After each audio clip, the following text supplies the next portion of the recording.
Veo que tenemos a muchas personas, tantas que siento mucho que bastantes de ustedes no se puedan sentar, pero la verdad es que el acto verán que merece plenamente la pena, porque está con nosotros una persona muy conocida a nivel nacional, Enrique Moradiellos. Tenemos el honor de tenerle aquí entre nosotros, y forma parte de uno de los actos de la celebración de la segunda semana en memoria de las víctimas del Holocausto. Si han observado y tienen por ahí los dípticos de los actos que se van a celebrar a lo largo de la semana, contamos con una exposición, contamos con una conferencia a cargo de Enrique, pero además en nuestra biblioteca pues hay material diverso que pueden ustedes ir a visitar. ¿No se oye? Pues ahora se me... bueno, voy a comenzar rápidamente otra vez. Bueno, estaba diciendo que me apena que no podamos estar todos sentados, pero creo que es lógico, dada la importancia que tiene y el relevo del ponente que tenemos hoy aquí, Enrique Moradiellos, que, como decía, es una persona muy importante, no solamente aquí en Extremadura, sino a nivel nacional. Enrique, para nosotros es un honor contar con usted. Y bueno, esta semana, como saben ustedes, celebramos la segunda semana en memoria de las víctimas del Holocausto. Vamos a celebrarlo con varias actividades, entre ellas esta conferencia, pero además contamos con una exposición que aparece en los pasillos de nuestro centro, y dentro de nuestra biblioteca también tenemos material diverso relacionado con esta celebración que pueden ustedes visitar, por supuesto. Nuestro centro, como saben ustedes, es un centro abierto al exterior. Contamos con alumnos de todo tipo de edades, niveles culturales, en fin, somos un centro rico en este sentido, puesto que podemos presumir de que cualquier persona de cualquier nivel cultural, de cualquier lugar, tiene cabida aquí en nuestro centro, y ya no solamente si forma parte de nuestras enseñanzas como alumnos, sino incluso a través de este tipo de enseñanzas que hacemos y que realizamos abiertas al exterior. Bueno, quiero agradecer, por un lado, a nuestro compañero Pepe o José Hinojosa, que es delegado de Extremadura de Amical, de Mauthausen y otros campos y de todas las víctimas del nazismo en España, que es profesor de aquí de nuestro centro, el que permita o haga posible que se realicen este tipo de actividades. Y quiero agradecerle, por supuesto, a Enrique, de todo corazón, que está aquí con nosotros. Muchas gracias, Enrique, muchas gracias a todos ustedes, porque hacen posible que este tipo de actividades nos hagan plenamente felices y den sentido a nuestro trabajo. Un trabajo que realizamos con muchísima ilusión. Yo ahora mismo estoy, les puedo decir, emocionada, agradecida, y quiero que esto sirva además para promover comportamientos tolerantes, para evitar el racismo, la xenofobia. Para eso tenemos también el jueves organizada otra actividad en la que recordaremos hoy y por siempre que este tipo de estas atrocidades que se han realizado no vuelvan a ocurrir. Hay un libro que a mí me encanta, que se lo quiero regalar, un humilde regalo a Enrique. Se llama El hombre en busca de sentido.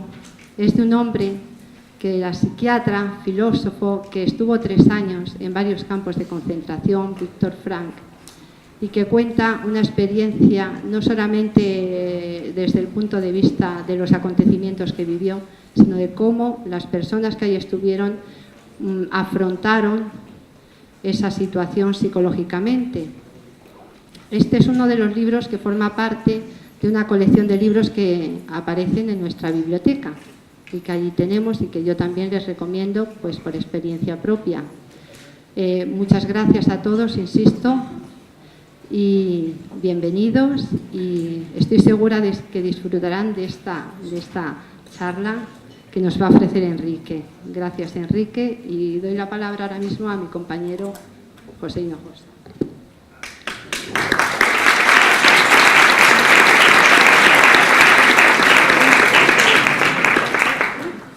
Buenas tardes. Me sumo a lo que ha dicho Araceli, se nos quedó pequeño el salón, pero yo creo que es importante. Además acaba de llegar Cristina por ahí, la he visto yo ahora. Y como ha dicho, pues uno reúne a veces varias, no sé, no sabe uno ya lo que es, ¿no? Soy profesor del centro, pero también pues soy uno de los responsables de la delegación extremeña de la Michael de Mahausen, que viene trabajando hace 2 años en Extremadura, de una manera muy callada, pero sobre todo dándole mucha importancia a lo que es todo el tema educativo. Y por eso hoy coorganizamos la delegación y el Centro de Educación de Personas Adultas de Cáceres, mi centro, pues esta actividad junto con lo que es toda la segunda semana de Memoria del Holocausto, que ya Enrique participó el año pasado, por cierto. Y eso se concretó en un acuerdo del Consejo Escolar de este centro, ¿no?, sumándose a la red Nunca Más, que promociona la Michael de Mahausen, que precisamente desde ayer no somos el único centro, ya hay otro centro más. El IES Albalá de Navalmoral de la Mata se ha sumado a esa red y confiamos que en el futuro pues otros centros se vayan sumando. Decir que el objetivo fundamental de esa red no es otro que recuperar esos valores de igualdad, de solidaridad y fraternidad, aquellas personas que creemos en el humanismo y la justicia social, que es importante para ellos defender la memoria de los deportados y las deportadas españoles, porque por eso estamos nosotros aquí como delegación, y también de los extremeños, y como decía también Araceli, realizar pues actividades para que no se repitan las situaciones que nos va a hablar Enrique. Yo creo que es muy necesario sensibilizar, y estamos en un centro educativo, pero como ha dicho Araceli también, un centro abierto, en esos valores de tolerancia, que estamos hablando siempre, pero hay que plantearlo. De hecho, yo creo que el origen de esto quizás fuera una esvástica en nuestro centro, hace unos años, sobre todo porque tenemos un alumnado muy importante que es de otros países, de otras culturas, de otras religiones, de otras razas, ¿no? Y algunos profesores, no es José Hinojosa, sino un grupo de profesores del centro de adultos, pues estamos trabajando en ello. Decir que también, claro, y Extremadura y el Holocausto. ¿Y por qué? Acabo de decir que unos 9.000 españoles estuvieron en campos de concentración, que no es lo mismo que campos de exterminio, como nos dirá Enrique, y concretamente hubo 300 extremeños. De los 300 extremeños murieron 202, los datos que tenemos actualmente.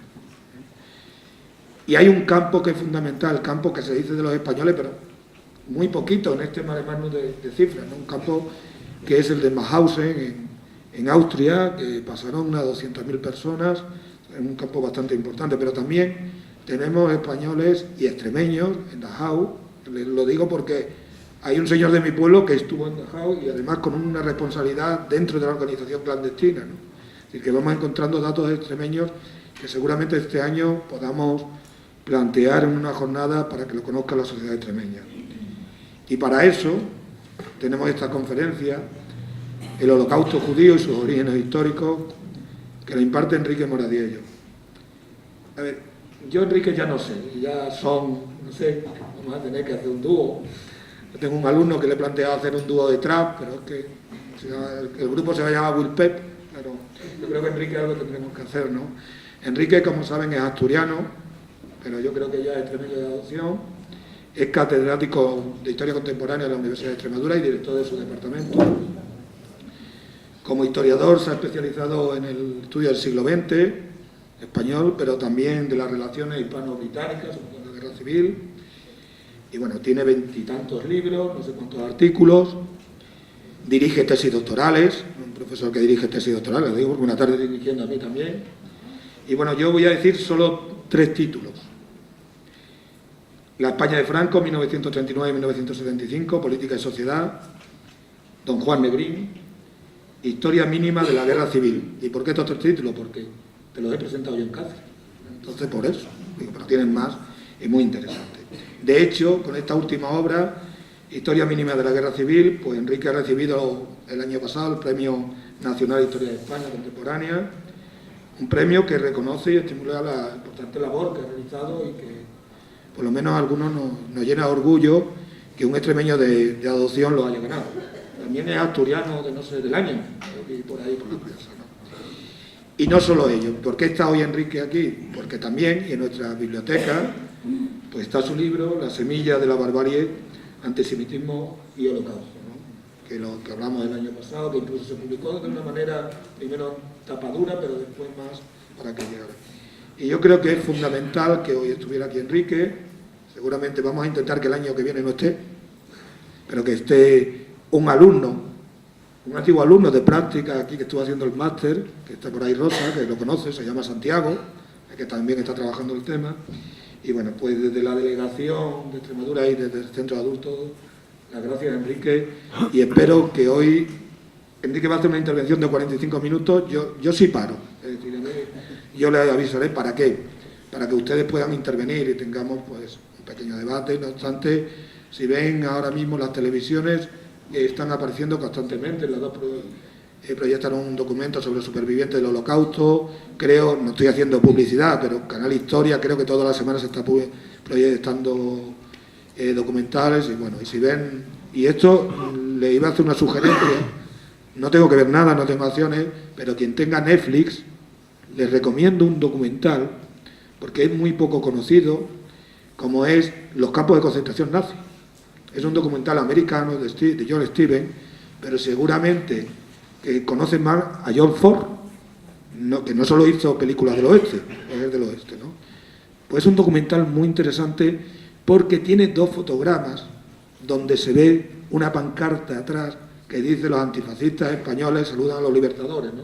Que es una fotografía, pero yo nunca la había visto en cine, ¿no? Entonces les recomiendo a ellos. Y como bien decía Araceli, pues animarle a pasar por nuestra sencillita que colaboró, por cierto, Enrique, exposición sobre el Holocausto, nuestra exposición de libros y documentales y películas que las pueden encontrar en otro sitio, y sobre todo a participar el jueves en un acto donde vamos a proyectar el documental Noche y Niebla, documental de Renás, que lo hacen a mediados de los años 50, muy, muy interesante, y después vamos a tener un acto de conmemoración con representación de varios colectivos que fueron pues asesinados, represaliados, etcétera, con el genocidio nazi, es decir, va a estar representación de la MICAL, también de la Fundación Triángulo de Extremadura, del secretario de la Fundación, Secretariado Gitano y de la Federación de Comunidades Judías de España. Entonces están invitados, va a ser en el aula 6, no aquí, bajando la escalera, ya se anunciará, y les animamos porque vamos a terminar también con un acto simbólico que yo creo que les puede también motivar para ver. Y sin más, pues le damos la palabra a Enrique, que es a las 7 también, a la misma hora. Muchas gracias.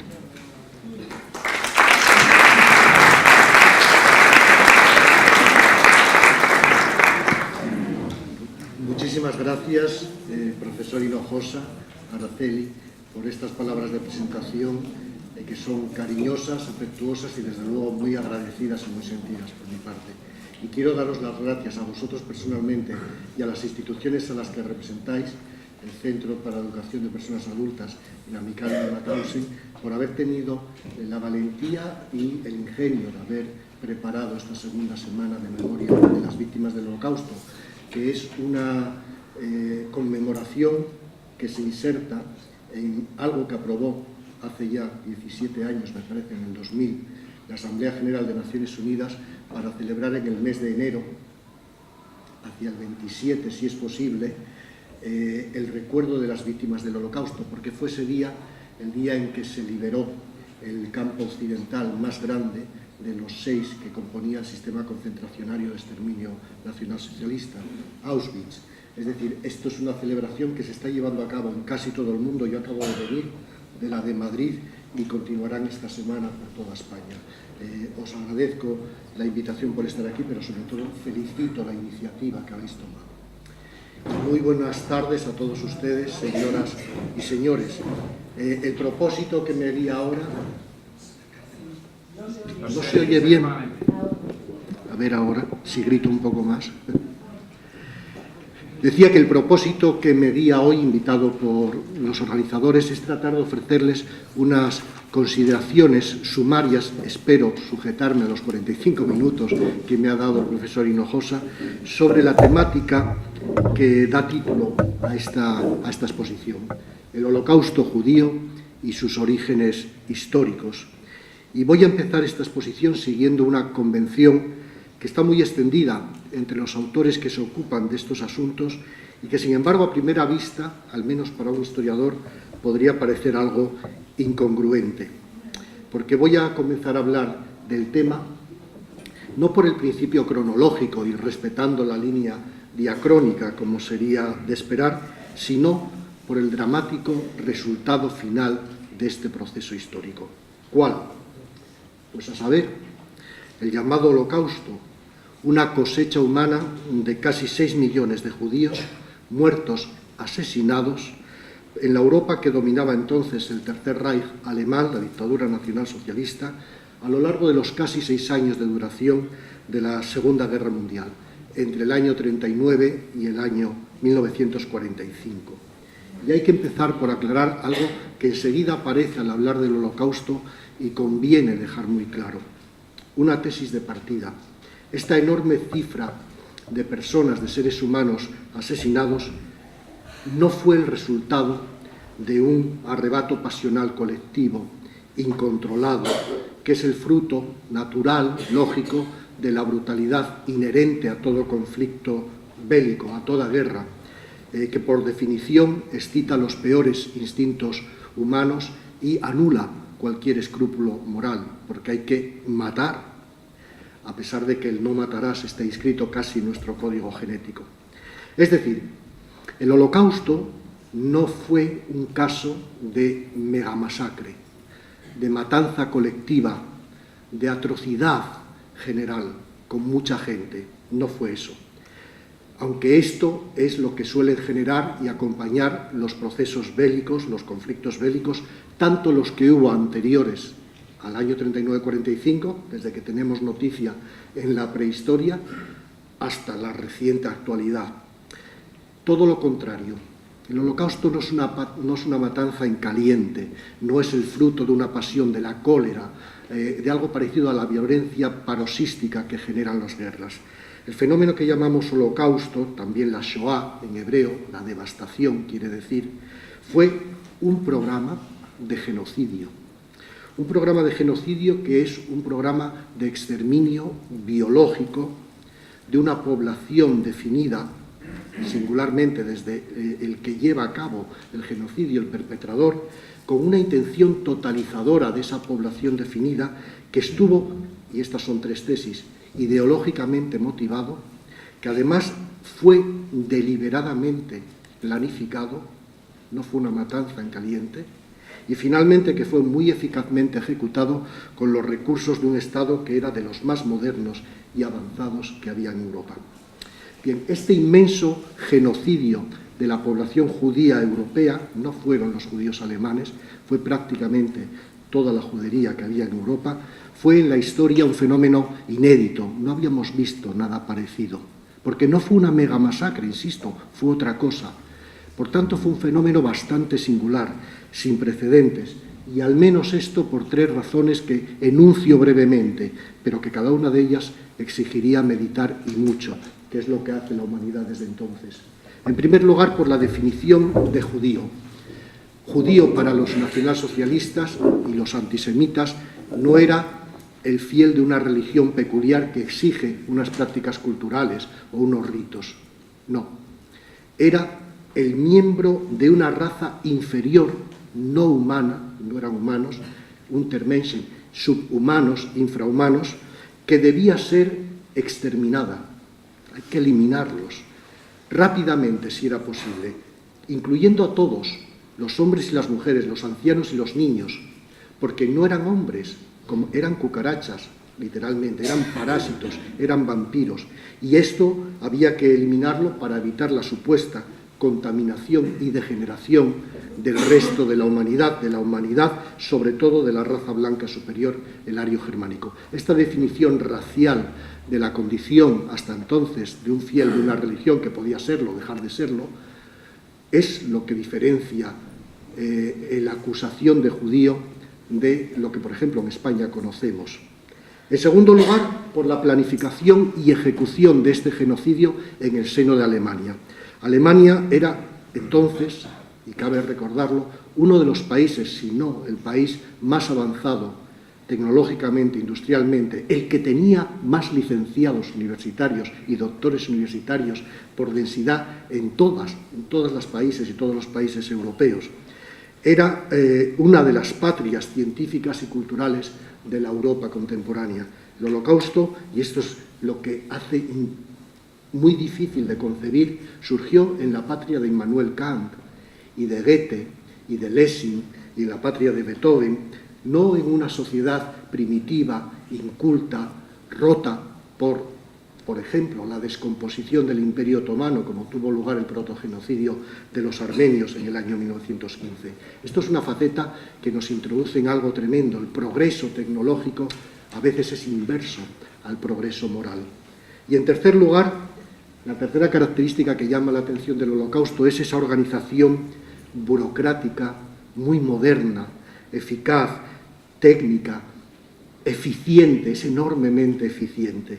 Todo el poder del Estado alemán, que era de los mejores, más articulados de toda Europa, fue puesto al servicio de este programa de exterminio biológico de una parte de su población, que tuvo una extraordinaria complejidad logística. Era muy difícil hacer aquello, porque bajo las difíciles condiciones de guerra total que se van a abrir en septiembre del 39, el programa de exterminio judío exigió a las autoridades nazis, por ejemplo, y solo anuncio, establecer numerosos guetos y campos de concentración, más de 1000, a los que fueron deportados en masa judíos desde Tesalónica hasta la fachada atlántica de Francia, pasando por Noruega, de todos los sitios e intencionalmente de la totalidad del globo.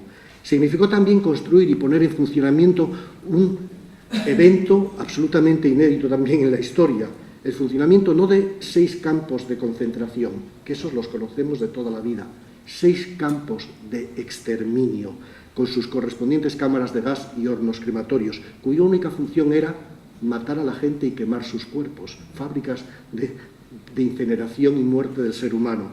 Y finalmente significó formar y dirigir una enorme burocracia, desde ferroviarios a guardianes, pasando por químicos, médicos, etcétera, etcétera, encargada de la operación y que probablemente llegó a ser muy superior a las 10.000 personas directamente y quizá 250.000 en su totalidad, para un país de unos 60 millones de habitantes.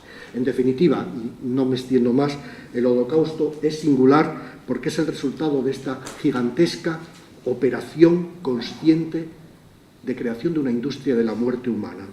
Y por eso sobresale todavía hoy como la cumbre, el grado máximo del racismo y del genocidio que conocemos, a pesar de los episodios de emulación que hubo tanto antes como posteriormente. Bien, este racismo genocida se convirtió en la prioridad política del régimen, literalmente, la prioridad política de política social del régimen nacionalsocialista, solamente una vez desencadenada la Segunda Guerra Mundial, en el año 39. Antes de ese momento, la política antisemita del régimen nacionalsocialista había experimentado 3 etapas anteriores que son normalmente visibles y perceptibles en todos los estudios de procesos racistas, xenófobos o genocidas.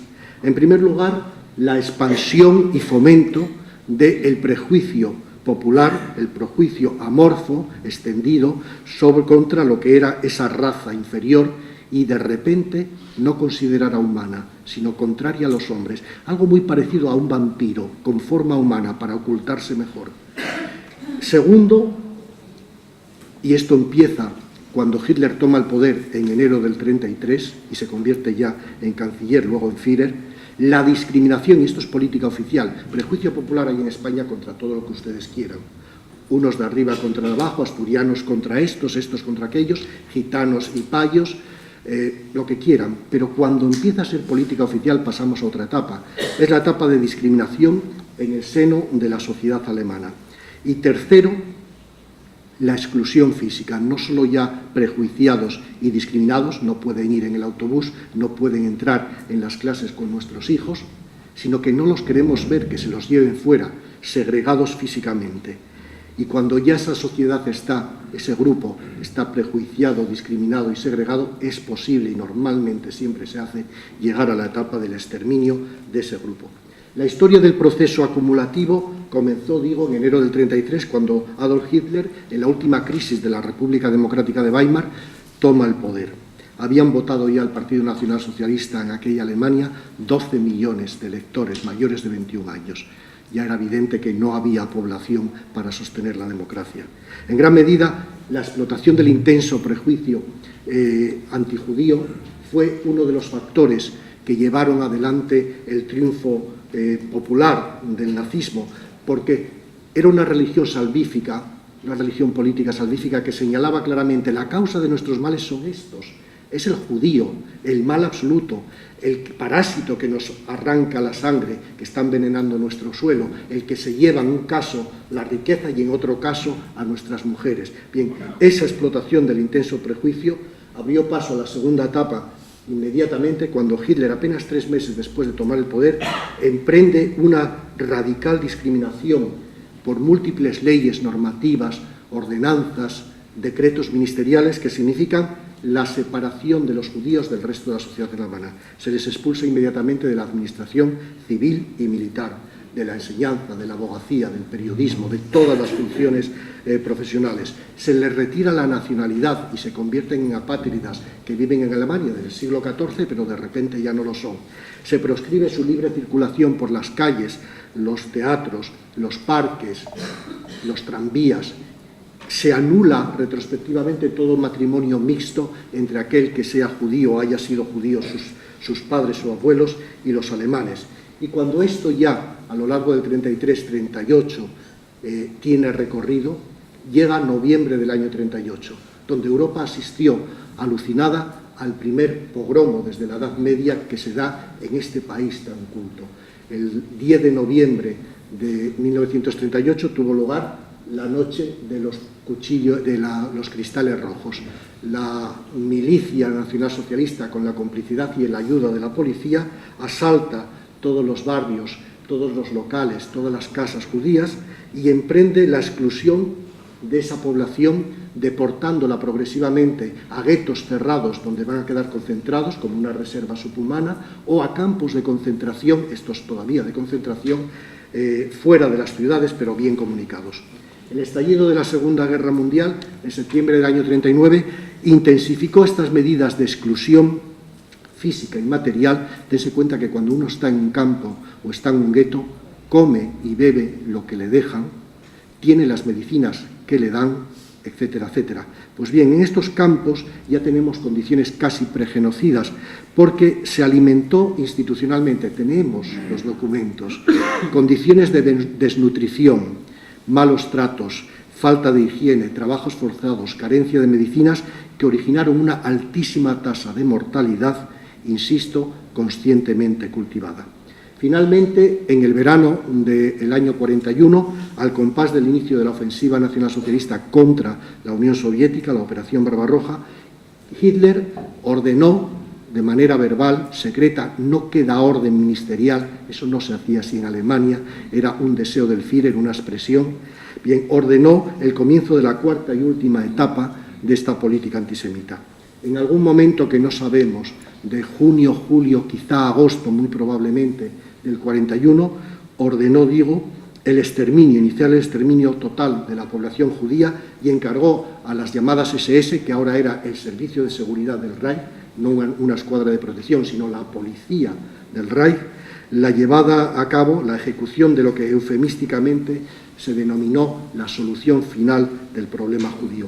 En un primer momento, la tarea fue realizada por batallones de móviles de fusilamiento, integradas básicamente por policía y SS, que operaron en el frente oriental. Según la Wehrmacht, el ejército alemán abría camino con sus ofensivas. Pero el desgaste de hombres y de material que suponía esta forma de ejecución, que además causaba un poco de pavor en aquellos que tenían que ejecutar a niños, mujeres o ancianos, forzó la búsqueda de nuevas formas de exterminio, sobre todo más rápidas y más económicas. Y se alcanzó así una invención letal en la historia, la cámara de gas.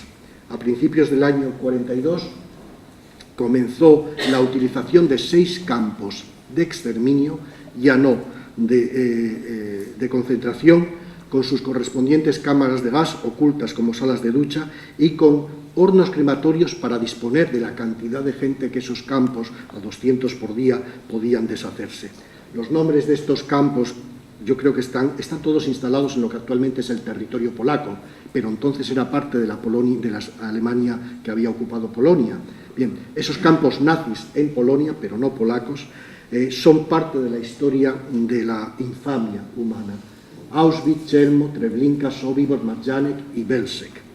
En estas condiciones, con esta enorme eficacia tan alemana, tan prusiana, no resulta sorprendente que en el corto periodo que va del 41 al 45 se exterminara el volumen de judíos que sus propias estadísticas computan.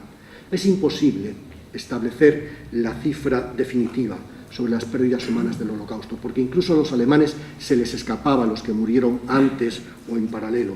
Pero no cabe duda, por comparación de estadísticas y estudio cotejado de las pruebas que hay, que superó muy ampliamente los 5 millones de habitantes de personas y se acerca muy peligrosamente a esa cifra de 6 millones. En todo caso, pereció el 65% de los judíos que estaban censados en Europa en el año 1933.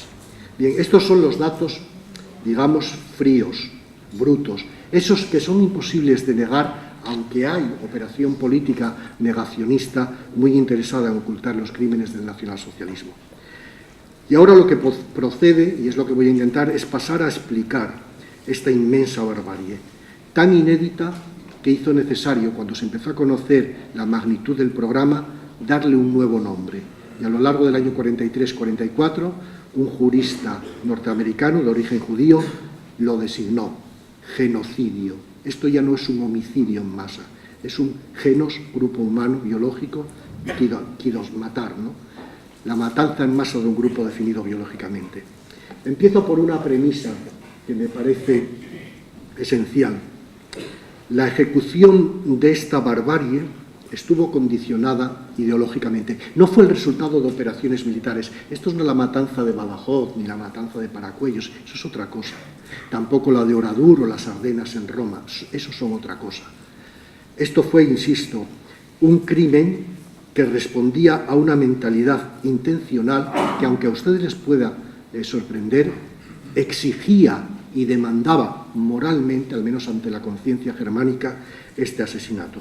Sencillamente los nazis y sus cómplices exterminaron a los judíos porque les identificaban con el mal absoluto. Era la plaga bíblica viviente, con una especie literalmente de veneno mortal y además con una conspiración secreta maligna para destruir a la humanidad. La prensa y la propaganda nacionalsocialista llevaban desde el 33 reclamando la necesidad de esta limpieza con metáforas biológicas como las que ven ahí. En este cartel para los polacos, los judíos son piojos, causan el tifus. Literalmente creían que eran piojos. No debemos tolerar las bacterias, parásitos y peste. La limpieza y la higiene nos obliga a hacerlos inofensivos, exterminándolos. Bien, dicho en otras palabras, fueron las ideas racistas las que generaron verdugos fanáticos, también testigos complacientes y algunos espectadores, digamos que indiferentes. Aunque también es verdad que fueron unas condiciones socioeconómicas y sobre todo políticas muy propicias las que permitieron que ideas fanáticas que estaban ahí se volvieran operativas, empezaran a tener no el consenso de 3, 12, 25, sino de 12 millones o de 24 millones de hasta militantes nacionalsocialistas. Los mitos racistas no operaron en el vacío, todo lo contrario, y hay que atender, y voy a intentar hacerlo, a dos dimensiones para comprender el fenómeno del Holocausto. Por un lado, la gestación y la evolución de estas ideas y mitos raciales, y, segundo lugar, esas condiciones objetivas de orden socioeconómico y político que hicieron aceptables y luego practicables estas ideas. Y me van a permitir que empiece por la gran pregunta de los alumnos, que a lo mejor ya la conocen. ¿Por qué los judíos y no los farmacéuticos? ¿Por qué hay que exterminar a los judíos? ¿O por qué no a los bávaros, que son tan antipáticos para los alemanes del norte? La respuesta está en lo que es judío históricamente. Me van a permitir este repaso para ver dónde empieza el antijudaísmo, esa concepción de los judíos como un pueblo singular, extraño, a veces desagradable. Aparece en Egipto, en la época helenística, literalmente siglo III antes de nuestra era. Y para comprender la aparición de esta peculiar tradición de susto ante los judíos, hay que comprender dos características de este pueblo que se va conformando en el segundo milenio de nuestra era por aportes semíticos de Ur, Sumeria, Acadia. No son un grupo biológico, ni siquiera inicialmente cultural, sino fieles de una nueva religión. ¿Cuál? En primer lugar, su condición de ser el primer pueblo que sigue y mantiene una religión monoteísta y monolátrica. La primera que hay en la historia. Somos el Papa Pío XI, somos espiritualmente semitas, somos herederos de la noción de un único Dios que es impersonal. Esto en un momento en que las otras religiones eran animistas y politeístas, muy diferentes. Y en segundo lugar, porque si se hubieran quedado en Palestina serían rarísimos, pero estaban allí, su condición de pueblo disperso, emigrante, que sufrió una diáspora desde el siglo VI antes de nuestra era hasta posteriormente al nacimiento de Cristo, que les expulsó forzadamente por conquistadores de su tierra natal, de lo que es hoy Israel, Palestina. Este proceso migratorio se origina en el siglo VI de nuestra era con la conquista babilónica, prosigue con la conquista helenística y luego con la dominación romana. En cada una de estas ocasiones el nuevo conquistador penalizaba a los judíos que se habían opuesto, y era un pueblo pastoril y ganadero, no hay otra cosa en esa zona, a los que se oponían con la deportación a zonas muy lejanas para romper su espíritu de resistencia, obligándoles a vivir en ciudades creadas para ellos. A veces, con propósito de poblar nuevas tierras, Alejandro Magno se llevó a 10.000 judíos para poblar Alejandría en el delta del Nilo, y otras veces como castigo. El resultado fue la creación de una retícula de colonias judías por todo el mundo mediterráneo, donde los recién expulsados conservaron su identidad en las ciudades a los que fueron obligados a ir a vivir siendo pastores y agricultores, y especializándose en las únicas profesiones que hay abiertas en las ciudades, que son las terciarias y comerciales. Por ejemplo, practicar el comercio, el préstamo, la medicina, la artesanía bruta o noble, etcétera, etcétera. Y esta especialización urbana y profesional fue suficiente para que la mayoría de los nativos de estas sociedades, que eran mayormente campesinas, les vieran como unos recién llegados, como mínimo sospechosos, por ser precisamente urbanos y terciarios en actividad. Ahora bien, el dato decisivo que hizo que los judíos, como los arameos, como también los armenios en algún momento, o los adoradores de Mitra, fueran peculiares en el mundo romano, tuvo que ver con un dato decisivo, que es su religión. Desde luego no hay manera de comprender lo que es el judaísmo sin entender que los judíos son los primeros que descubren en la evolución histórica de la humanidad la religión monoteísta, que pasa de las primeras religiones que conocemos, las formas elementales, que son animistas, el culto a espíritus, démones, númenes de los bosques, del monte, del lago, los lares familiares, los antepasados, a la segunda etapa, religiones politeístas, donde ya hay un dios que personifica un pueblo o una actividad, el dios del sol, de la luna, etc., a un salto superior. Solo hay un único Dios, y ese Dios es omnisciente, omnipotente y omnipresente, pero no aparece en forma humana ni se puede representar. Se le conoce interiormente. El salto al monoteísmo es radical, es una revolución en la historia como el neolítico para las sociedades cazadoras y depredadoras. Y esto es lo que significó su bendición histórica, pero también su maldición. El monoteísmo judío era una innovación religiosa radical en el contexto de las religiones animistas y politeístas, porque negaba la existencia de los otros dioses, no solamente eran monoteístas, que lo fue Telelamarna, Akenatón, en la dinastía 18 de Egipto, sino que dieron el salto, son monolátricos, solo adoraremos a este único Dios. Y este salto significaba que era singularmente extraño, que los otros dioses no eran tales, sino ídolos de barro.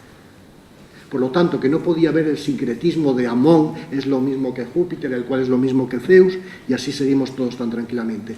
Y los judíos se negaron a quemar incienso, a adorar a los fieles de las otras religiones que creyeron que eran soberbios, absolutamente soberbios, porque tu Dios va a ser mejor que el mío, o porque va a ser el único, y desde luego exclusivistas, porque te niegas a hacer lo que hay que hacer, que es que yo prendo incienso en el altar de tu Dios, pero tú vienes y lo haces también en el mío. Los judíos se negaron porque su religión se lo pedía, el segundo mandamiento, y el corolario fue precisamente mantener esa fe monoteísta y monolátrica, que fue una afirmación de orgullo soberbio. Hay que leer a Tácito lo que dice, ¿no? Estos son absurdos. Dice, los judíos tienen sinagogas horribles donde no hay ninguna estatua y encima son vencidos por Roma, y dice que su Dios es superior a Júpiter. Cosa incomprensible. Bien, pues falta de cortesía, insociabilidad, más unas ceremonias, el Sabbat, porque hay que descansar un día en honor a Dios que todo lo ha creado y es único, o la circuncisión de los jóvenes. En Egipto, donde la comunidad judía en tiempos de Alejandro Magno empezó a ser casi un 10% de la población, fue donde primero cristalizó el antijudaísmo de los sacerdotes egipcios, y esas primeras denuncias van a tener un curso en la historia absolutamente impresionante. Es lo que te da la historia, saber cuando dices algo de dónde procede, ¿no? ¿Por qué? Insisto en este punto. La tópica antijudía que cristaliza en Egipto se convirtió en una especie de arsenal polivalente de argumentos contra los judíos de una extraordinaria duración en la historia, y que precisamente por su duración en la historia cree ver en ellos su justificación. Cuando el río suena, agua lleva, ¿no? La extraordinaria continuidad, además, es un factor de explicación del éxito de la judeofobia y de su permanente renovación en contextos aparentemente contradictorios, porque con la misma argumentación se les pone y se les depone. Empiecen ustedes a considerar de qué acusaron, por ejemplo, a Pión o Maneto, los sacerdotes egipcios, a los judíos. En primer lugar, de exclusivistas y soberbios, porque los judíos, efectivamente, se burlaban de los dioses zoomórficos egipcios, el dios halcón, el dios carnero, la diosa vaca, y desde luego se negaron en redondo a ofrecer sacrificios en sus altares. Además, mantenían esas costumbres culturales incompatibles. Si hay que separar la leche y la carne, no puedo ir a una casa a comer que no me garantice que me va a separar la leche y la carne. Si es el sábado, no puedo ir porque tengo que respetar el día del Señor, etcétera, etcétera. Estas denuncias egipcias de soberbia e insociabilidad fueron recogidas por el mundo griego y romano, sobre todo cuando se llegaron a ofrecer los sacrificios a la tríada capitolina, y desde luego cuando empezó la divinización de los emperadores. No hubo manera de conseguir que los judíos divinizaran a Tiberio, a Claudio, Calígula, Nerón, etc. Ahora bien, este primer antijudaísmo es un caso de hostilidad al orgullo religioso de un pueblo que tiene la conciencia de cada un avance llegando al monoteísmo, a la religión interior, no externa, y una antipatía ante sus costumbres culturales. Pero los judíos, que no eran un grupo, iban y venían, es decir, se convertían o se convertían al judaísmo. De hecho, en el mundo romano el proselitismo judaico fue muy intenso. Había masas convirtiéndose al judaísmo. Es una religión proselitista, contra lo que la gente puede creer. Uno se hace judío, no solo se nace en esa religión. Lo importante a efectos históricos es lo siguiente, que este antijudaísmo de raíz religioso y cultural fue asumido por la Iglesia cristiana desde el siglo I de nuestra era, prácticamente hasta la llegada del Papa Juan XXIII y el Concilio Vaticano II. Hay que recordar que el cristianismo es una secta del judaísmo. Es que, si ustedes han leído, espero que algunos sí, la Biblia, Pablo de Tarso predica en las sinagogas, y los 12 apóstoles son todos inequívocamente judíos. Y Cristo fue absolutamente, Jesucristo fue inequívocamente partidario de la ley. De hecho, su discusión con los otros era por no respetar la ley, ¿no? La ley mosaica, quiero decir. Bien, hay que recordar, insisto, que es una secta, pero que se enfrentó a la matriz judía en un asunto clave, el núcleo de un enfrentamiento. En una sociedad secular como la de ahora esto no se entiende, pero en una sociedad como las que había hasta prácticamente la secularización del 18 y 19, la religión era elemento fundante de la identidad y de la cosmovisión. Bien, la discusión es la naturaleza de Jesús, de Jesucristo. Para los cristianos es Jesús, Christos, el Mesías, el ungido por Dios, el Hijo de Dios cuya muerte a manos de los judíos había llegado para cerrar la antigua alianza y dado comienzo a la universalización del mensaje salvífico. Por eso el Nuevo Testamento no destruye, sino que incorpora la Biblia judía, el Antiguo Testamento. Sin embargo, para los judíos ortodoxos, la doctrina de que Jesús de Nazaret, que es un profeta, sea el Christos, el Mesías, es una absoluta impostura, es una falsedad. Dios no se encarna en nadie porque no tiene forma humana, es omnipresente, omnisciente y omnipotente, pero no puede tener carne humana. El conflicto entre la Iglesia y la sinagoga se extendió y fue durísimo, como todos los conflictos fratricidas, del siglo I al siglo IV, cuando la conversión del emperador Constantino y luego de Teodosio convirtió el cristianismo en religión oficial del Estado e inmediatamente decretó la prohibición del proselitismo judío. Se prohibió convertirse al judaísmo. El Estado se hizo cristiano. Según los padres de la Iglesia, el principal crimen que había que achacar a los judíos era el de deicidio. Son ellos los que mataron a Cristo. Eran el pueblo de la alianza y cuando vino el Mesías no lo vieron, porque eran ya el pueblo del error, probablemente incluso convirtiéndose en siervos de Satán. Les recuerdo lo que San Juan Crisóstomo, arzobispo de la capital del imperio, Constantinopla, dice en el siglo IV. La sinagoga es un antro de los demonios. Vosotros, judíos, asesinasteis a Cristo, un pecado que nunca admitirá superación. Dicho de otro modo, si para los antiguos paganos los judíos eran seres antisociales, por exclusivistas, soberbios, por creerse más que nadie, para los cristianos empezaron a devenir en enemigos de Dios. Y por eso la victoria de la cristiandad sobre la sinagoga significó la marginación social de los judíos. Pasaron a convertirse en la sociedad cristiana, tanto la que luego va a ser católica como la ortodoxa o luego la protestante, en auténticos parias de la sociedad. Eran una suerte de leprosos, personas peligrosas por su ocupación, con algún tipo de enfermedad contagiosa, que solamente eran aptos para ocupaciones degradantes y humillantes. Ahora bien, hay que tolerarlos en la sociedad cristiana. ¿Por qué? Porque lo dice San Agustín, son testigos del deicidio y las penas que los judíos están pagando hoy son la justa retribución de lo que hicieron en tiempos de Cristo, votando, por decir así, la liberación de Barrabás y la muerte de Jesús. Por eso, a pesar de que se les permitió vivir, se les impuso severas inhabilitaciones sociales y profesionales. Por ejemplo, la prohibición de hacer proselitismo, desde luego, pero también la de acceder a oficios públicos, la de tener propiedades agrarias, la de poder tener servidores o fieles cristianos. Y estas prohibiciones confinaron a los judíos en lo que era ya su ocupación profesional, urbana y terciaria, es decir, se centraban en el comercio, el préstamo, la medicina, la usura, la artesanía, y esta especialización acentuó el resentimiento en una Edad Media que es progresivamente más ruralizante y menos urbana. De este modo, a lo largo de la Edad Media, contemplamos una creciente debilitación de la posición social del judío en las sociedades cristianas, porque el antijudaísmo de orden religioso se va reforzando con motivos absolutamente primarios económicos. Son el pueblo que vive del carácter parasitario de la ciudad, son el pueblo que tiene dinero, que circula la mercancía, que sabe algo de las artes malsanas de la curación, que tiene esa especial habilidad por tallar tanto la madera como el diamante o el oro, en fin. A lo largo de la Edad Media se fue aumentando la marginación y se convirtió a los judíos, que estaban ahí, progresivamente además segregados, en las víctimas propiciatorias de las coyunturas de tensión. Se les llegó a acusar de matar a niños cristianos en la Pascua para rememorar el asesinato de Cristo, el libelo de la sangre, o también, y esto fue tremendo, la acusación de conjura con el diablo para destruir la cristiandad.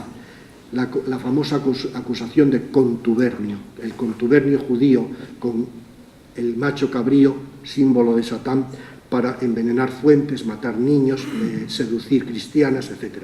A medida que aumentaba el prejuicio, aumentó la discriminación, y así tenemos que se les obliga a llevar una vestimenta particular. En el norte de Europa un sombrero cónico, en el sur de Europa la rodela amarilla, ese color del oro que tanto les gusta supuestamente. También se les recluye en el Borghetto, la ciudadela pequeña en Venecia, de ahí viene ghetto, en Castilla se le llamaba la aljama o la judería, donde una puerta les permitía entrar o salir cuando los cristianos quisieran, y finalmente se les obligó a veces a la expulsión.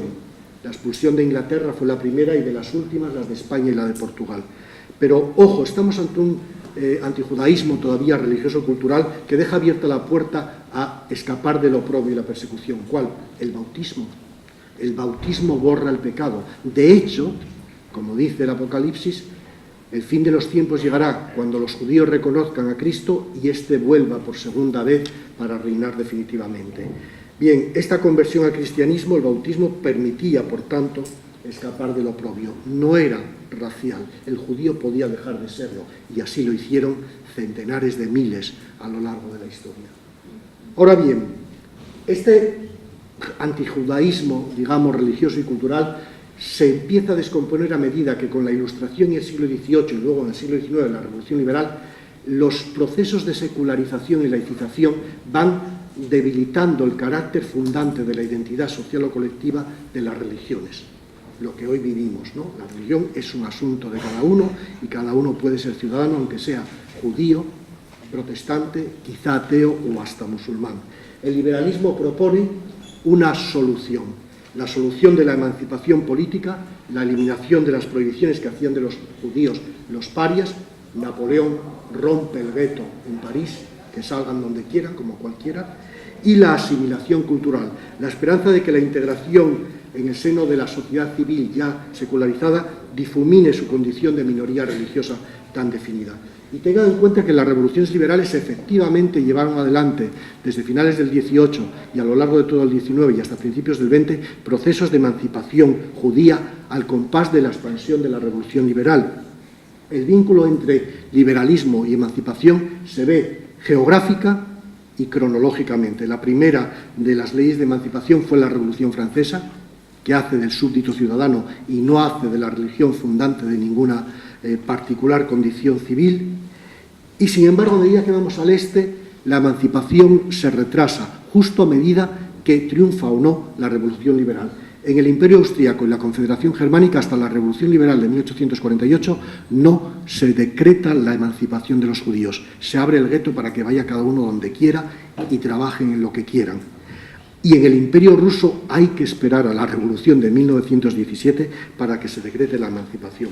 Este desfase cronológico y temporal es particularmente importante porque desde las expulsiones del siglo XIV y XV, la mayor parte de la judería europea estaba concentrada en la zona que hoy es Alemania, Polonia y Rusia, porque era donde las estepas nadie quería ir y los reyes atraían a la población judía para empezar a poblar aquellos territorios. Fíjense ustedes qué peculiaridad. En Francia, en 1880, con 36 millones de habitantes, solo hay unos 80.000 judíos, el 0,012% de la población. Pero en la franja occidental del Imperio Ruso, lo que hoy sería Lituania, Bielorrusia y parte de Ucrania, hay 4 millones de personas, ya eran el 5% de la población. Y además, aunque eran pocos, como vivían en las ciudades y eran muy visibles, se hicieron más perceptibles por el resto de la población. Y a la condición urbana de la judería de toda la vida se le añadió entonces su concentración en ciertas ocupaciones.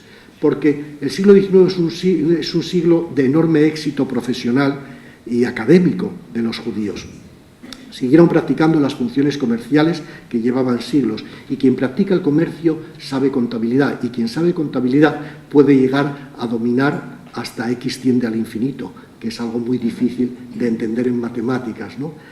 También siguieron practicando las otras funciones liberales, la de la artesanía, etcétera, pero se les abrió las puertas de las profesiones, abogacía, medicina oficial, la política y el arte.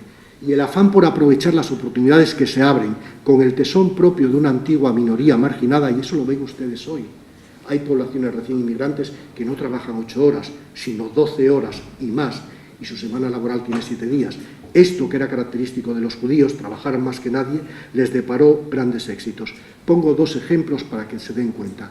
En Alemania, a finales del siglo XIX, de los banqueros que componían el Consejo de Administración del Banco Central del Reich, el Banco de España, el Banco de Alemania, en torno a 2/3 eran judíos o de origen judío.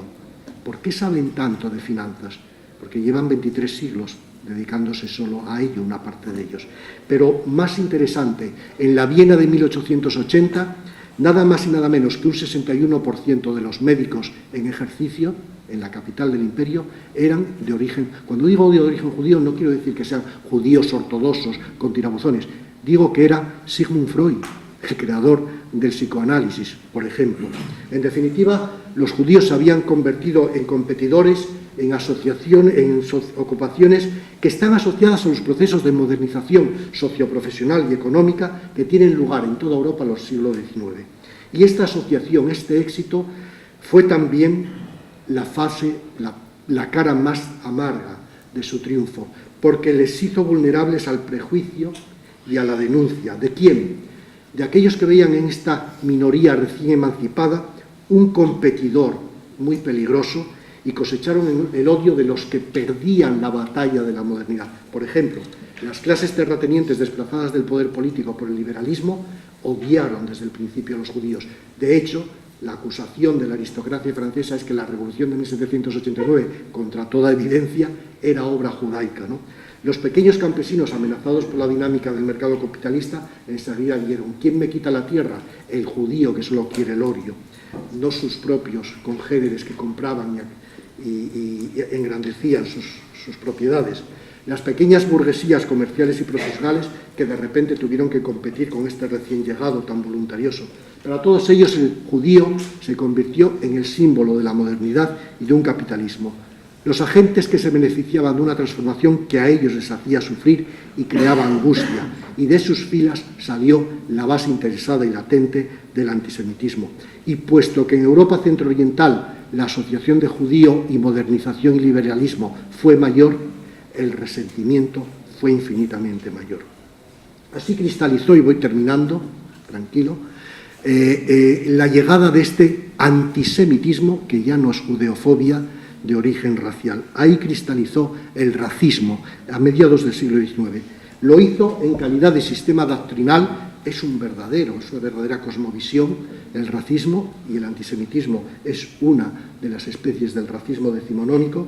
Bien, pues ahí cristalizó esas doctrinas sobre la base de la combinación de dos corrientes intelectuales que son distintas, que tienen distintos autores, presupuestos, fundamentos, pero que confluyen y establecen un cóctel de una potencia explosiva que vamos a ver en la Alemania del Tercer Reich. Por una parte, el cientifismo naturalista y por otra, la metafísica romántica. La primera de las corrientes deriva del pensamiento naturalista, reduccionista, que ha impulsado sobre todo el desarrollo de la biología a lo largo del XVIII. Linneo, Buffon, todo el desarrollo en el XVIII de la biología sienta unos parámetros de clasificación, taxonomía y filiación de las especies que enseguida empieza a aplicarse al hombre. Y de este contexto surgió el concepto de raza. Raza es una palabra que solo aparece a partir del XVIII en el sentido actual. No sabemos si de ratio raíz o de razza, que es mancha en el castellano o quizá en el italiano. En todo caso, pasó a ser un concepto taxonómico que definía los grupos en los que puede definirse una especie, siendo la especie el grupo animal donde se pueden procrear siendo fértil el producto. Un perro, pues pueden procrear, pues los grupos en los que puede subdividirse atendiendo a los caracteres físicos hereditarios que solamente se perpetúan precisamente por descendencia y por herencia. La antropología, Blumenbach, inmediatamente adoptó este concepto clasificatorio para la especie humana, inicialmente para ver rasgos externos, somáticos, fenotípicos, exteriores, y la primera clasificación que todavía hoy tenemos, caucasoides o blancos, negroides o negros y mongoloides o amarillos. Tengan en cuenta que esta clasificación en antropología es estrictamente aséptica. Usted tiene la piel de esta manera, de esta o de aquella. No da el salto del racismo, que es atribuir a cada una de las diferencias distinta calidad moral o capacidad intelectual.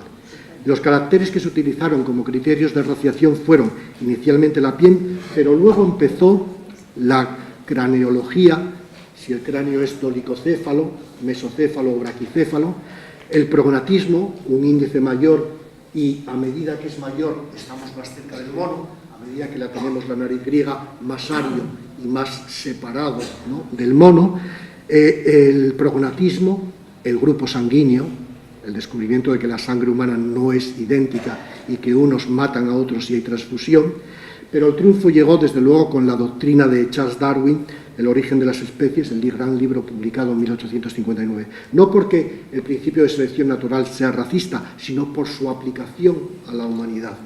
Darwin, como saben ustedes, demostraba el principio biológico de que la evolución natural había tenido lugar a través de una selección de las especies mediante lo que luego Spencer llamaría la supervivencia de los más aptos en la lucha por la vida.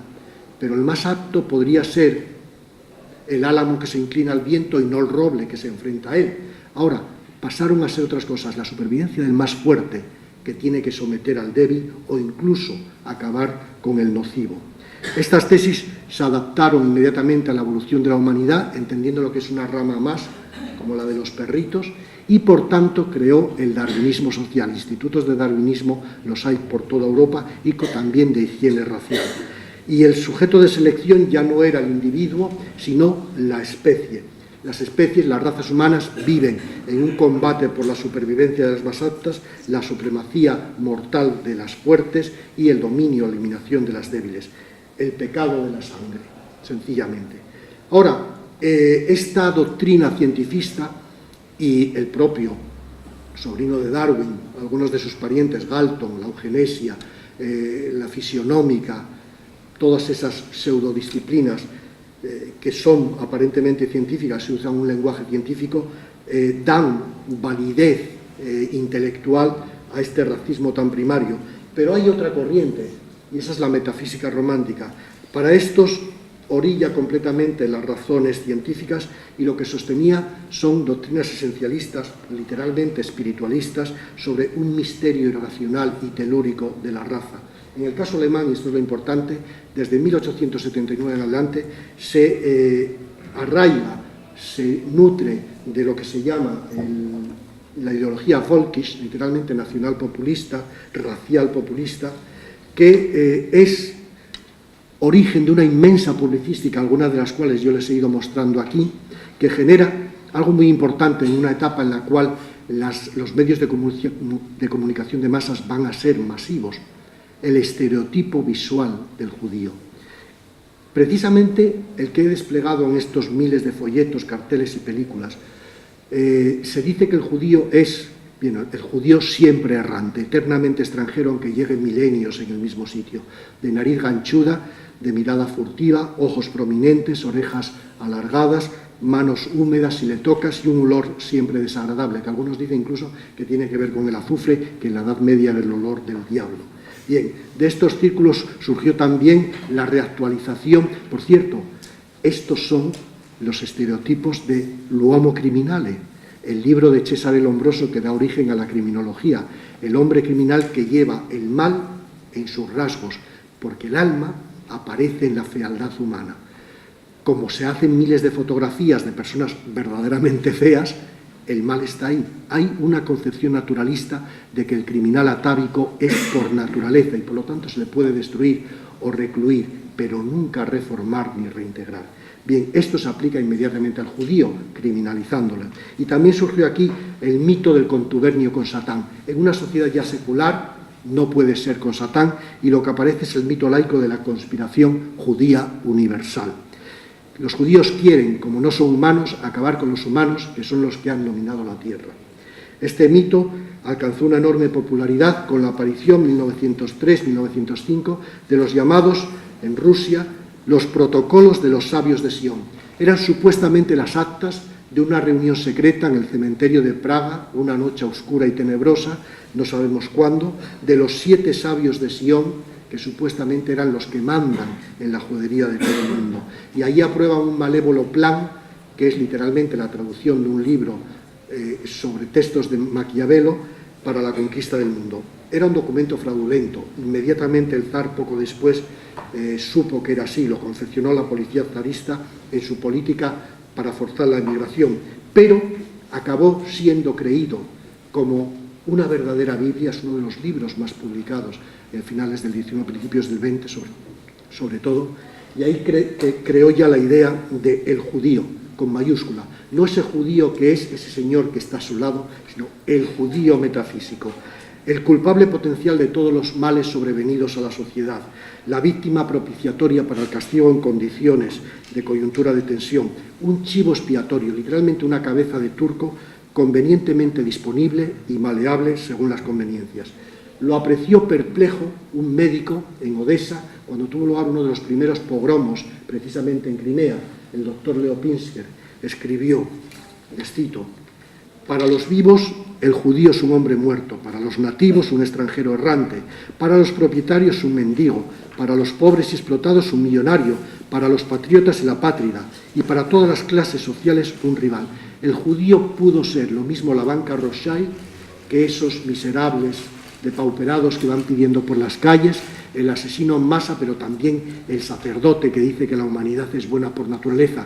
Tiene la capacidad proteica de ser todo porque no es verdaderamente nada.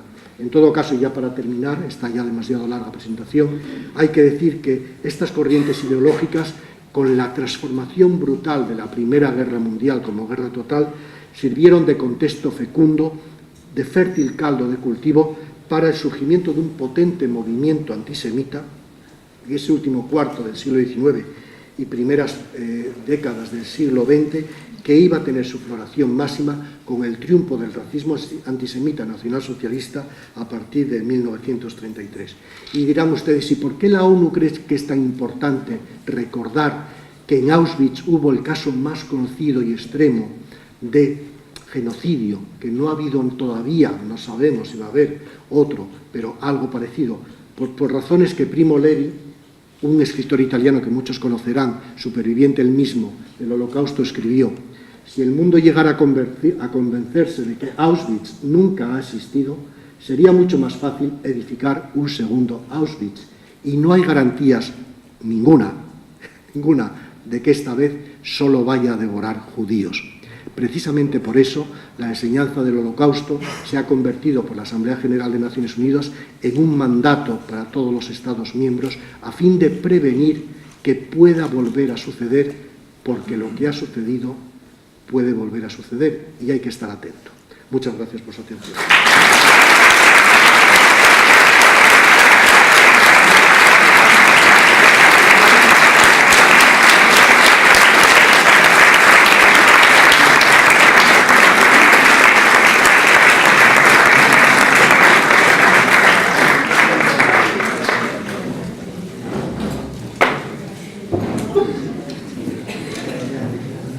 Muchas gracias, Enrique. Te ha pasado solo unos minutos. Bueno, tenemos unos minutos para, si quieren interrogar, para plantear algún tema. Antes, nadie quiere decir nada. Araceli.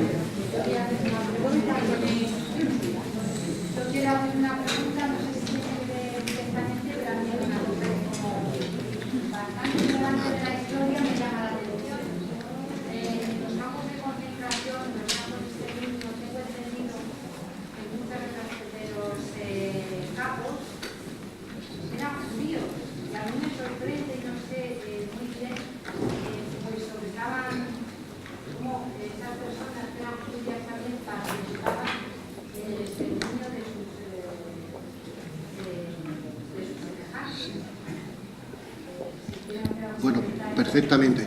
Primero tengan en cuenta que cuando los campos reúnen a judíos, no están reuniendo a extremeños que se entienden y se conocen. Los judíos de Tesalónica que hablaban, que todavía hoy hablan ladino, español, quizá alguno lo haya visto porque a veces vienen a conocer Cáceres, no se entendían para nada por los judíos polacos que hablaban polaco o yidis, germánico, o con los judíos alemanes. Los franceses que aparecieron por allí no se aclaraban. Los judíos no son un grupo nacional, son un grupo de fe religiosa o descendientes de gente que en algún momento fue, porque los alemanes no consideraban que ser cristiano o ser protestante o ser ateo te dejaba de ser judío. ¿Sí? Que quede claro esto, se es judío por la sangre, que te hayas convertido, eso para la Iglesia será que, pero para ellos no. Ellos seguían la pista de quiénes eran tus padres, tus abuelos, y si alguna vez hubo judío, y fueron judíos practicantes. Por lo tanto, no era un grupo muy homogéneo. Por otra parte, recluidos en un sitio donde parecía absurdo, pero nos van a matar, la tentativa de intentar sobrevivir fue superior a cualquier lazo de solidaridad, porque no había base para hacerla, para empezar, idiomática. Por ejemplo, los judíos griegos, los sefarditas, tuvieron una alta tasa de resistencia porque su solidaridad fue impresionante. Pero los otros, más, digamos, menos religiosos, más secularizados, no. Y entonces una posibilidad era, si estabas mínimamente bien y eras fuerte, la selección natural, puedo intentar sobrevivir haciendo las labores que los alemanes descargaron sobre ellos porque no querían ensuciarse las manos. Por ejemplo, mantener el orden, disciplinarlos, meterlos en la cámara de gas, sacar los cuerpos. Los Sonderkommando hicieron eso. En algún caso se rebelaron y tuvieron mucho éxito. En otros, humanamente intentaron, bueno, si tiene que morir alguien aquí, yo se lo digo, prefiero que no sea mi hija. Y por lo tanto, si tengo la mínima posibilidad de salvarla a ella, muchos de ustedes irían por delante. Es una opción vital que tomaron, que a algunos les desquició. Por ejemplo, conocemos casos de suicidios. En los guetos saben que los alemanes iban pidiendo cuotas, envía tantos. Pues al principio podíamos decir, bueno, vamos a enviar a los ancianos, por ejemplo, ya han vivido, vamos a enviar a los enfermos, ahora vamos a enviar a los pobres o los que no tienen mucha familia. Al final, cuando solo quedas tú, vas tú también. Pero era humano hacer eso, era moralmente horrible, pero es bastante habitual en todos los casos, bastante habitual. Por lo tanto, sí, el régimen nazi implantó en los Judenrat, en los guetos y en los campos un sistema perverso de delación, de inculpación, donde muy escasamente algunas comunidades, los comunistas, los que tenían un gran compromiso político comunista, intentaron salvarse, y, por ejemplo, ya digo, los sefarditas. Pero una minoría muy grande. La mayoría de la población judía era polaca, rusa, alemana, no de los Balcanes. No sé si con esto contesto, pero eso es algo que todos sabemos. Los nazis fueron horribles y muchos judíos en los campos también pegaban, se hicieron policía del gueto, policía del campo, pegaban tal, aprovechaban para robarte la comida. ¿Cómo no van a aprovecharse para robar? Si creo recordar que la ración de comida era inferior a 600 calorías por día, cuando los alemanes tienen que tener 2000 para mantenerte. Eran raciones preparadas para el exterminio. De hecho, en los campos de exterminio las estadísticas dicen que la tasa de mortalidad era de un 90 y tantos %. Eran lugares, reserva humana para morir, no eran campos de concentración. Los campos de concentración donde estaban prisioneros británicos o franceses tenían tasas pues, del 20% de muertos, normal, pues, se muere mucho como los campos que pudo haber aquí con el franquismo, ¿no? Disentería, tifus, cólera, bien. Pero el 90% es porque se mata de otra manera, ¿no? Se cultiva esa eliminación. No sé si contesto, pero es lo que puedo decir.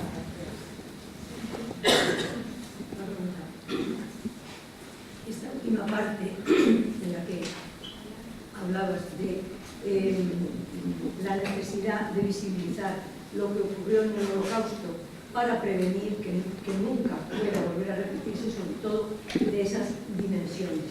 Pero a mí me preocupa porque, aunque se visibilice, aunque el derecho internacional promueva leyes para proteger, etcétera, etcétera, yo creo que están produciéndose una serie de factores socioculturales y económicos que, sin embargo, están favoreciendo volver a retomar, sobre todo a la vista de ese proceso histórico que ha sido relatando, determinadas posturas que puedan llegar a conducir a algo así.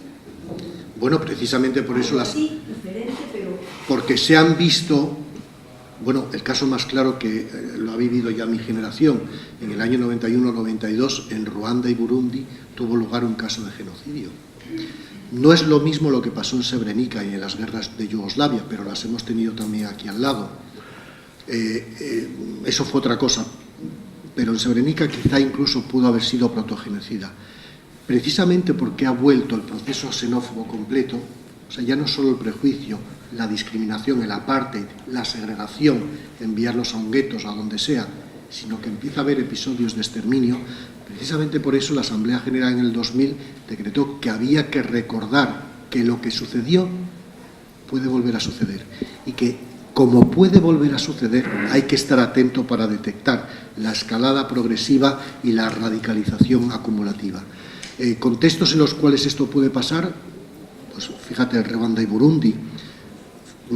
¿Qué puede pasar en situaciones descontroladas donde hay hambre, y no solo hambre, sino destrucción de cualquier aparato civil, más o menos tipo estatal? Pues puede suceder un estado fallido, como Somalia. Y ahí la lucha por la vida es que yo tengo que matar para sobrevivir. Eso ha sido horrible, pero por eso hay que estar al tanto. Por eso que dices de la documentación, conocer, y la justicia para prevenir es muy importante. Los procesos históricos van por donde sean. El mal no se va a acabar en la humanidad. No va a haber paraíso terrenal. No lo va a haber. Pero hay condiciones y posibilidades, sobre todo si hay estados y voluntad estatal y voluntad internacional, para atajar, para controlar, para perseguir y para hacer que se pague si esta vez se hace. La Corte Internacional persiguiendo el genocidio de los Tutsis a manos de los Hutus en Ruanda y Burundi, yo creo que ha sido un enorme éxito. Un enorme éxito. La Corte Internacional por delitos de crimen de lesa humanidad contra los líderes serbios y en parte los croatas ha sido un enorme éxito. La Serbia de hoy, candidata a la entrada en la Unión Europea, los jóvenes de 19 años de Serbia de hoy que vienen de Erasmus o salen de aquí, no son los que en el año 90 creían que la única manera de vivir era acabar con el musulmán o con el croata. Son otros. Como los españoles de hoy no son los del año 36, aunque haya padres e hijos. Yo lo que no entiendo es como en un país tan avanzado culturalmente no hubo una minoría que se opusiera a esos planes. Esto es, nunca hemos oído que hubiera una corriente intelectual de personas que se opusieran. Eso en las películas, en los libros está silenciado. No hay, bueno, hay algunas películas de personas que unidas a la religión luchan la rosa blanca, sí, pero que no hay algo fuerte que le dijera no a Hitler. Más que todo el mundo se acordó, no entiendo. Bueno, hubo un momento en el cual es el efecto de bola de nieve que estudian los politólogos, de cuando se establece una verdad social como moralmente correcta, ir contra ella puede significar el oprobio, la marginación y mejor que no me cojan a mí. En Alemania, al principio, las universidades, los intelectuales pusieron el grito en el cielo cuando esto pasó.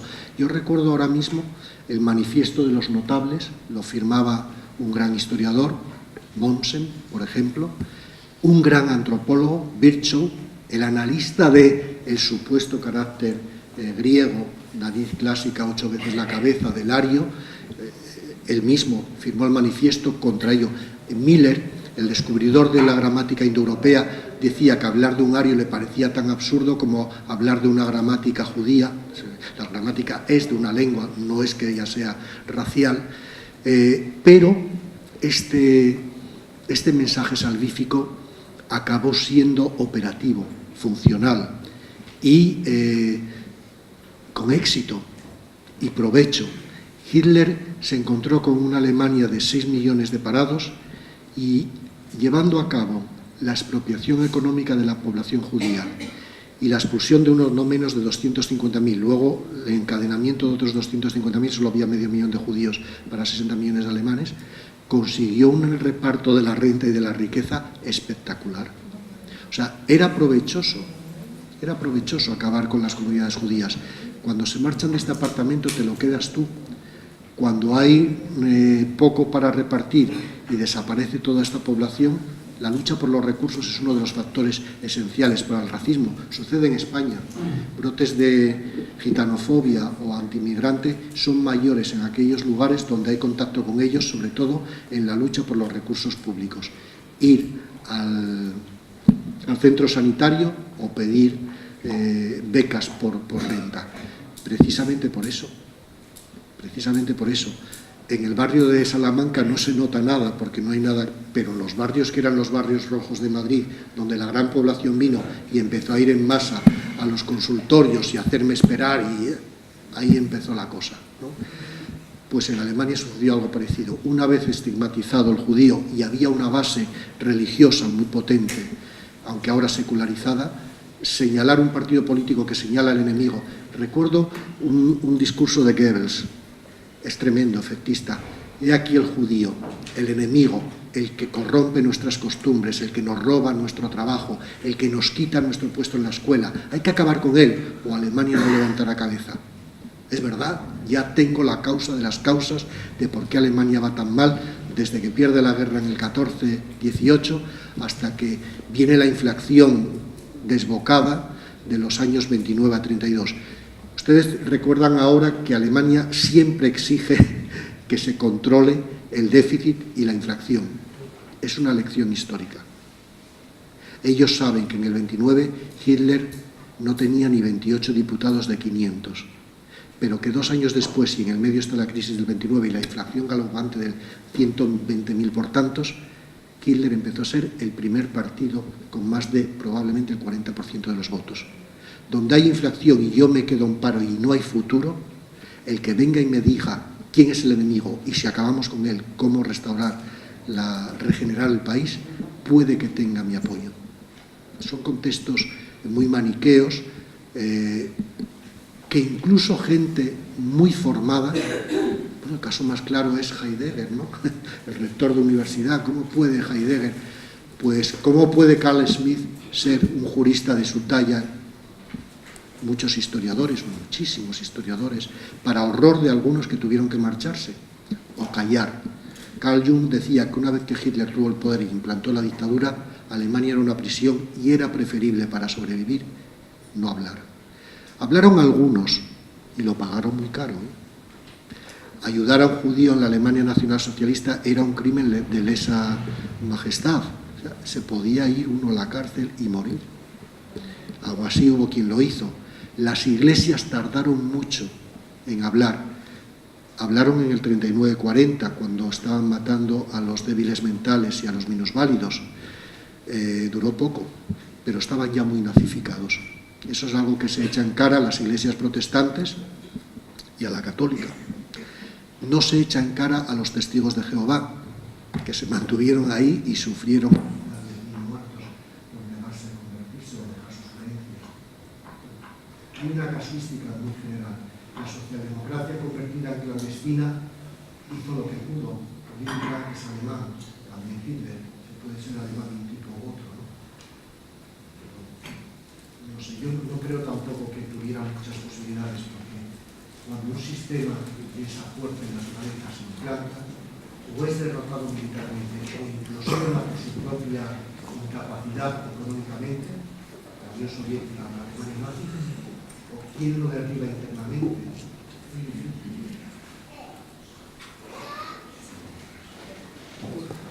Sí.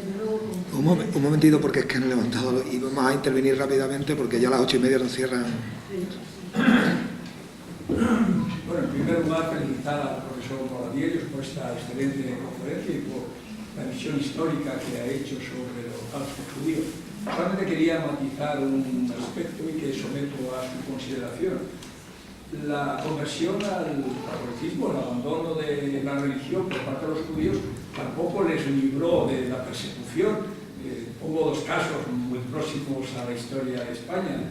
El nacimiento de la Inquisición para perseguir a los conversos judíos y sobre todo posteriormente aún demostrada su ortodoxia católica y por tanto teóricamente quedando libre del acoso inquisitorial los estatutos de limpieza de sangre.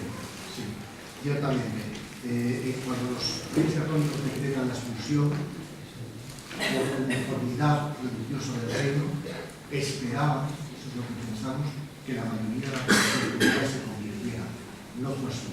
Probablemente la mitad de la mayoría, los 250.000, se marchó y acabó instalándose en Tesalónica, Constantinopla, en la Gran Oriental.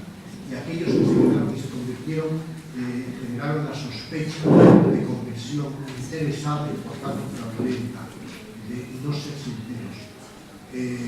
Eso creó una mancha, una sombra de duda sobre ellos y la Inquisición precisamente vigilaba prácticas judaizantes o conversiones muy interesadas. Pero teológicamente el argumento es claro. La conversión libra del pecado, el bautismo tiene ese poder redentor. Y estás mencionando el gran debate sobre los estatutos de limpieza de sangre. Bueno, son algo muy peculiar, desde luego, y muy peligroso. Pudo haber derivado en otra cosa. Pero la gran orden de la contrarreforma, la Compañía de Jesús, se niega tajantemente a la limpieza de sangre. Y allí donde hay colegios jesuitas o universidades jesuitas, eso no se aplica. Eso es un caso de lucha por los recursos. Que estos nuevos conversos, que además les ponen una alfombra para venir a la religión por parte de los reyes católicos, son personas, muchas de ellas, que van a ocupar altos cargos. Pueden acabar liderando el Estado, liderando quizá hasta la jerarquía episcopal. La resistencia de algunos sectores del clero, bajo una excusa perfectamente inteligible, que hay población judaizante. Barcarrota lo demuestra aquí en la biblioteca, ¿no? Se generó un marchamo de debilidad, de cristiano viejo o nuevo, que era un peligro para la población conversa, pero no hasta el punto de eliminar ese factor. La prueba, insisto, es que nadie pone en duda la ortodoxia de la Orden de la Compañía de Jesús, y San Ignacio se niega radicalmente a ello. Hay conversos en la Orden, o el hecho de que Teresa de Jesús, como todo el mundo sabe, era de familia judía conversa y acaba siendo la santa de la raza. Yo creo que esas explicaciones que vinculan los estatutos de limpieza de sangre o la Inquisición a algo parecido a un protorracismo en España son exagerados. Entre otras cosas porque aquí ya no había judíos. Es que España tiene un lugar en el que permanece en la costumbre popular, en el folclore, en el imaginario, una judeofobia cristiana sin que haya judíos. Pongo por ejemplo, bueno, si yo digo que usted me ha hecho una judiada, creerá que he hecho algo malo. ¿Por qué? Y si digo que me ha hecho una cristianada, no, pero una judiada y asumimos que sí. Si yo digo que usted es terco y sigue en sus 13, ¿qué estoy diciendo? ¿Saben lo que estoy diciendo? Los judíos tienen los 10 mandamientos, que son los de Moisés, y 3 preceptos más, los 13. Si tú sigues en tus 13 es porque no te has convertido al cristianismo, no abandonas los otros 3. Si yo digo que voy a tirar de la manta aquí, ¿qué quiero decir? Que voy a descubrir los orígenes judíos de muchos conversos. Y tengan mucho cuidado, porque en Extremadura una gran parte de la población es literalmente conversa. Tirar de la manta era eso, descubrir que tus bisabuelos eran judíos, ¿no? Todas estas cosas que están en el lenguaje común ya no nos parecen tan... y sin embargo son testimonio de una época en la cual ser judío era literalmente como ser hoy un asesino, un pederasta, un violador. Pero era una práctica religiosa, aquella de la cual deriva el cristianismo y más el Islam. El Islam, que parece la más vieja de nuestras religiones, es la última llegada y es una religión abrahámica. Ibrahim es su primer profeta. Lo que viene a decir Mahoma es que cierra el sello de los profetas, pero Jesús y todos los los demás son también profetas, son pueblos del libro, ¿no? No sé si le convenzo o no, porque es un debate que hay entre modernistas, pero a mí me da la impresión de que esa idea que los estatutos de limpieza de sangre prefiguran el racismo antisemita no es sostenible. Es una lucha por competencias muy parecida a lo que se da con el Estatuto de Hidalgo en el norte de España para tener la propiedad.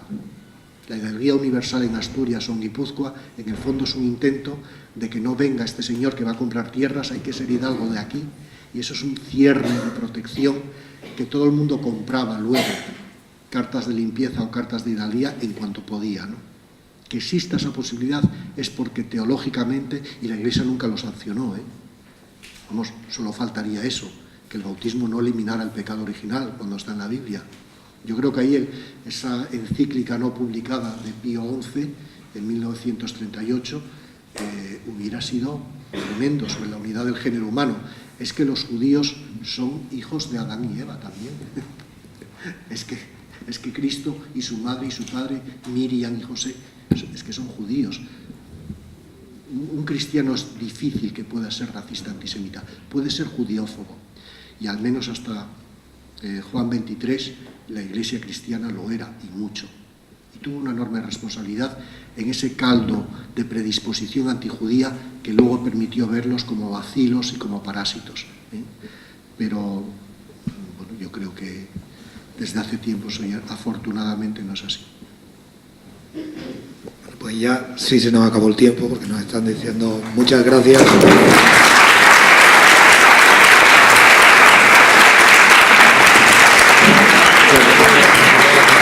Y como saben, el jueves pues tenemos nuestro acto conmemorativo, que es a las 7 en el aula 6. Y nada.